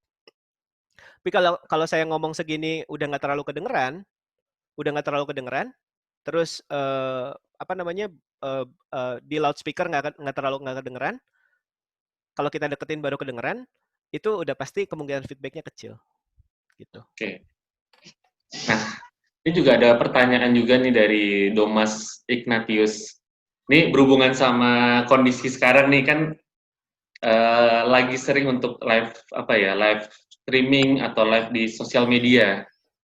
Nah, untuk Mas Rian dan Mas KC, kira-kira ada spek standar sound system untuk acara interview atau misalkan kayak band juga lagi sering buat live streaming kan. Nah, ini gimana caranya sih supaya kalau live di medsos ini kedengarannya bagus untuk audiens dan ini kan sekarang lagi lumayan sering live streaming gini nih, gimana ya mengatasi sound systemnya supaya bagus keluarnya gitu. Ini kan sekarang lagi adjust sama eventnya tapi sekarang di medsos nih. Gimana Mas Aceh, Mas Rian? Itu broadcast ya Mas Rian ya, benar gak sih? Iya. Jatuhnya sekarang broadcast ya? Iya, broadcast live streaming. Broadcast sound systemnya sih mixer broadcast ya Mas ya? Apa biasa bisa aja yang biasa ya? Saya boleh share screen saya nggak? Boleh Lagi skip ya. Lagi Mas, lagi Mas. saya share sebentar ya. Sebentar, mana ya? Oke. Jadi zaman sekarang kita tuh ada banyak sekali peralatan audio itu yang bisa dipakai untuk connect langsung ke device smartphone atau komputer gitu. Jadi kita bisa live streaming dari situ langsung gitu. Jadi kalau ngomongin sistem yang lebih gedenya itu kayak gini gitu. Jadi ada mixer front of house, monitor, terus ada broadcast. Kemudian ini masuk ke encoder, terus kita streaming ke internet. Nah, cuman yang jadi permasalahan adalah kalau sumber suaranya banyak ya berarti channel mixernya mesti banyak kan. Nah, kita mix satu-satu. Mixingnya sih kurang lebih sama caranya, sumber suaranya sama. Cuman cara menghubungkan device-nya ke peralatan streamingnya itu sekarang tuh udah banyak banget yang punya koneksi digital langsung ke device-nya. Nah, cuman yang mesti dipelajari itu adalah batasan level dari setiap device. Dari setiap platform streaming. Kayak YouTube itu minus 12 loudness unit related to full scale. Itu meternya gitu. Jadi kalau misalkan kita ngelewatin level itu udah pasti pecah atau dikecilin gitu. Dikompres sama si YouTube-nya secara otomatis gitu. Terus kayak kita ke Spotify gitu, kita mixing bikin lagu buat di Spotify itu ada khusus gitu. Kita mesti memastering. Nah, itu cari aja ke platform streamingnya, batasan levelnya semana, terus kita pakai level meter yang ada, terus kita monitor gitu levelnya. Harus tetap dimonitor levelnya. Jadi hasilnya pasti lebih bagus gitu. Tapi berarti ini akan lebih tapi berarti kalau misalnya di summarize ini akan lebih gampang untuk tapping dulu terus baru ditayangkan ke medsos atau langsung live streaming gitu, lebih amannya gimana ya? Sebetulnya langsung live streaming pun nggak apa-apa, tapi tetap harus dijaga levelnya. Mesti di-mix dengan bagus, harus dijaga levelnya. Sekarang ada beberapa orang bikin live streaming dan itu hasilnya bagus. Bahkan saya kalau boleh ngomong mungkin itu lebih bagus dari kita nonton di televisi sih mungkin. Secara kualitas audionya bagus gitu. Sekarang udah mulai banyak karena mereka benar-benar perhatiin ini semua gitu. Kalau TV kan fokusnya kan di mastering device-nya mereka gitu, di control masternya mereka kan. Kalau TV biasanya. Tapi semuanya goals-nya satu, audio nggak boleh pecah. Sumber suara mesti di-capture dengan baik, artinya mesti pakai mikrofon yang bagus, peralatan yang bagus, kemudian diatur dengan baik audionya, levelnya, kemudian ya itu kita cek batasan dari setiap platform streamingnya, gitu. Tuh ya, kan sekarang soalnya lagi banyak banget tuh yang live streaming, terus live di medsos, tapi ya mungkin banyak yang belum tahu juga kalau platformnya seperti YouTube atau sosial media kan memang mereka juga dikompres secara output ya. Jadi juga harus disadari kayak kita nggak akan bisa dapat se HD itu banget gitunya ya. Iya, jadi mereka kasih batasan sih, bukan pasti dikompres, tapi kalau kita nggak pernah ngelewatin batasan itu, bunyi kita harusnya oke-oke aja gitu. Jadi kita mesti punya monitoring yang bagus, karena mixing di live di ruangan sama mixing untuk ke broadcast itu beda pasti. Karena di live itu kita mixing buat audiens yang di situ, speakernya di situ, terus ada faktor ruangan dan lain sebagainya. Kalau mixing ke YouTube itu kita outputnya artinya smart device orang-orang atau komputer. Nah, kita mesti mixing menyesuaikan untuk itu gitu. Menyesuaikan untuk itu. Gitu. Dan YouTube secara frekuensi respons dia bisa 20 sampai 20 kHz kalau bandwidth internetnya gede. Maksudnya internetnya lancar, bunyinya bisa HD. Cuman ya itu jangan sampai dikompres sama YouTube-nya karena ngelewatin batasnya. Iya. Ini juga jadi sedikit teaser buat yang nonton sekarang. Kalau misalkan kalian pengen tahu lebih detail tentang live streaming, itu akan jadi salah satu yang kita akan bahas selanjutnya di Tribun Backstage. Karena kita juga akan ngobrolin soal ya audio streaming management ini. Ini kan juga sekarang lagi event gaya baru lah ya sekarang. Event di sosial media, terus event digital seperti ini, itu nanti kita juga akan bahas selanjutnya. Jadi tetap pantengin aja karena nanti kita akan ngobrol lagi. Jadi kalau misalkan penasaran di sini, tungguin aja, kita akan bahas lebih lanjut lagi.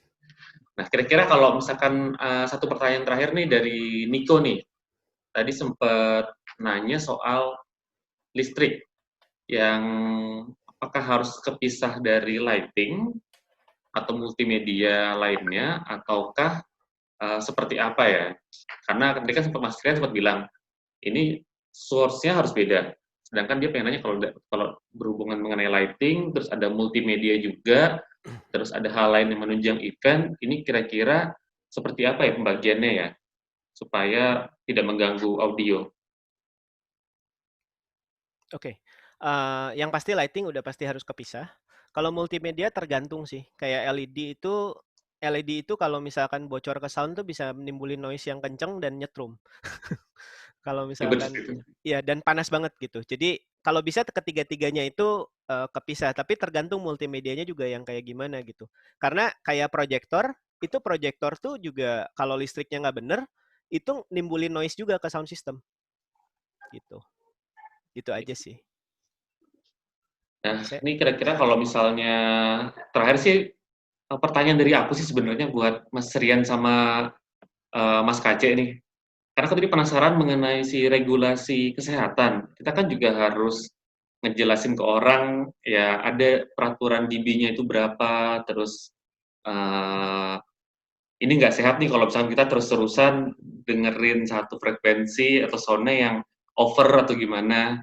Kira-kira apakah butuh satu kayak edukasi gitu nggak sih untuk ke teman-teman I.O. atau tiap kali kita bikin, kita ngejelasin mengenai frekuensi dB tadi, karena kan di Eropa, di luar negeri kan sudah mulai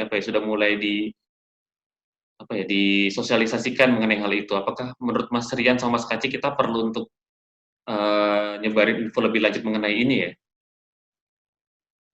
Mas Kaci dulu. Aku rasa sih perlu.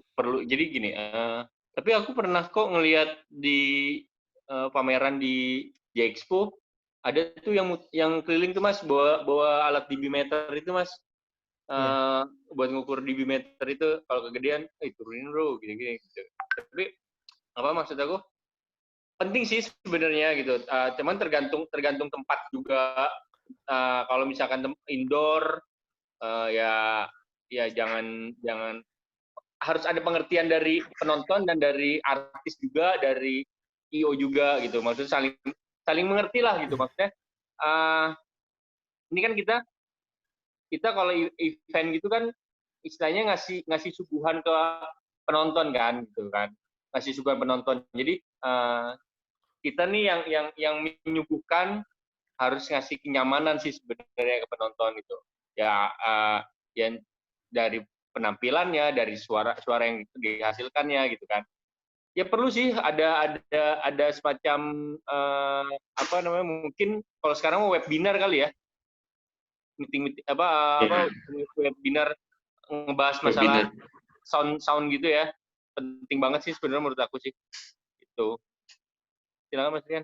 Ya, Kalau kalau dari aku jujur aja aturannya kan belum ada. Secara regulasi nggak ada di Indonesia itu sama sekali nggak ada.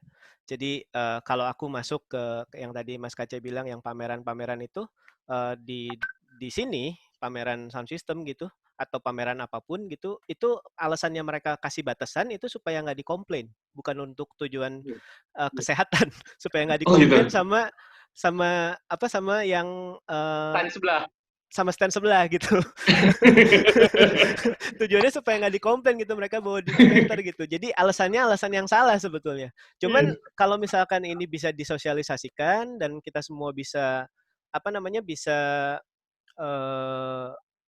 bisa ngikutin regulasinya, itu jadi hal yang positif buat semua orang. Karena kalau aku tahu tuh kayak K3 ya, yang lembaga pengawasan kerja itu, kesehatan kerja itu, mereka strict sama noise di lingkungan doang, di lingkungan tempat bekerja gitu. Cuman untuk sound system tetap aja gitu. Nah, itu harus disosialisasikan sih. Dan kalau misalnya semua ini bisa disosialisasikan dengan baik gitu, penonton pun akan aman datang ke sana.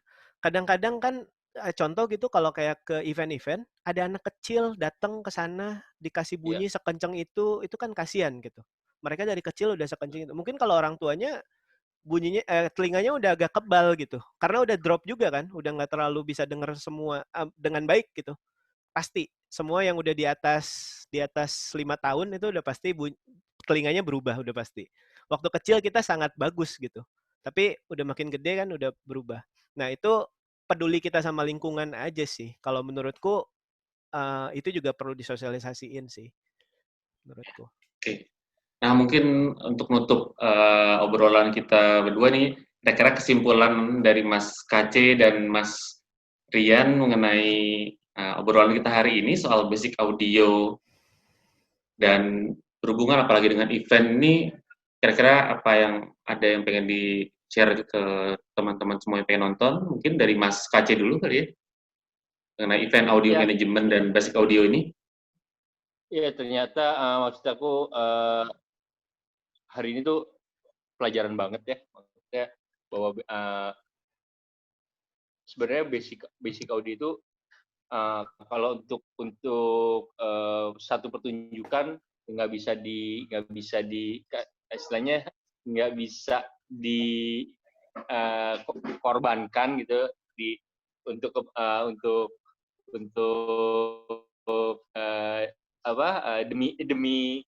demi sponsor segala macam ya harus audio tuh harus bener lah gitu kan, karena kita kan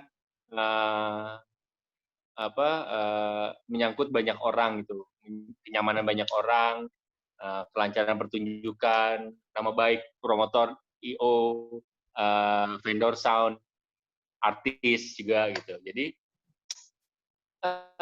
buat semuanya kayaknya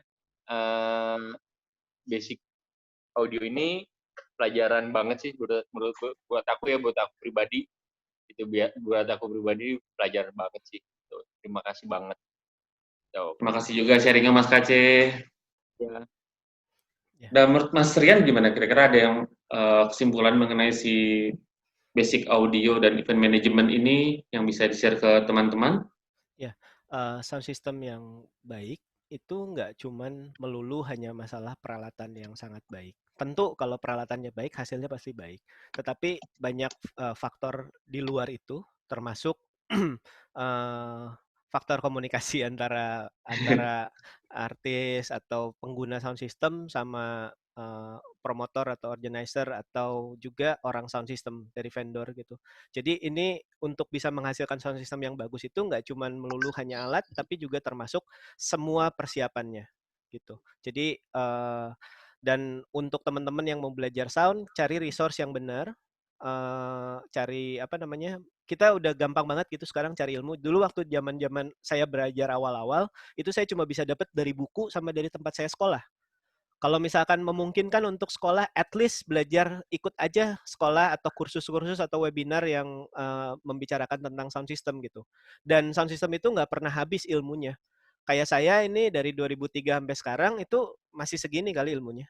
Dan ilmu sound itu masih jauh banget, Saya gitu, masih sedikit banget gitu yang bisa di-share. Yang buat Terupgrade saya. terus ya Mas, kalau sound system ya Mas? Kenapa? Terupgrade terus tiap Iya. saat tuh Upgrade terus. Iya, terupgrade terus peralatannya, teknologinya gitu. Tapi kalau ngomongin sound systemnya, itu dari dulu sampai sekarang kurang lebih sama kan peralatannya, mixer, mikrofon gitu. Ya betul. Cuman teknologinya berubah terus. Jadi kita juga mesti in touch sama itu gitu. Yang penting usernya juga ya berarti ya. Iya. Yang menggunakan si teknologinya itu kan kita juga harus bisa komunikasi ya. Iya, betul. Gitu. Ya, itu kira-kira. Oke, teman-teman, terima kasih juga kepada seluruh peserta yang udah ngikutin acara ini dari awal sampai akhir. Seru banget dengerin yang disampaikan tadi sama Mas Rian dan juga sharingnya dari Mas KC juga. Ini juga ada beberapa pemenang yang tadi udah memberikan komentar-komentarnya dan juga pertanyaan yang lumayan susah juga ke kedua narasumber kita. Nanti akan dihubungin sama panitia langsung untuk para pemenangnya. Jadi pasti nomor telepon teman-teman itu dan juga email yang didaftarkan aktif. Dan kita juga nanti akan kembali lagi dengan episode selanjutnya dari Tribun Backstage yang akan bahas mengenai audio streaming management. Tentunya dengan pembicara yang tidak kalah menarik. Gitu. Terima kasih juga kepada Mas Rian dan Mas KC, kedua pembicara kita. Seru banget obrolannya dan banyak banget yang kita pelajari hari ini nih. Sama-sama Mas. Dan tidak lupa terima kasih juga buat Tribun News, Warta Kota dan juga Yama Musik. Sampai ketemu lagi di Tribun Backstage selanjutnya bersama dari Tribun IO. Saya Adit Broy, pamit undur diri. Sukses Tribun IO. Ya, terima kasih Mas KC, Mas Rian. Terima kasih. Sorry ya kalau ada salah-salah kata. Mohon maaf juga kalau ada salah-salah kata juga, teman-teman. Thank you ya. Sudah, saya Adit Broy, pamit undur diri. Selamat sore, selamat beristirahat semuanya. Stay safe semuanya. Ya, bye. Sampai jumpa.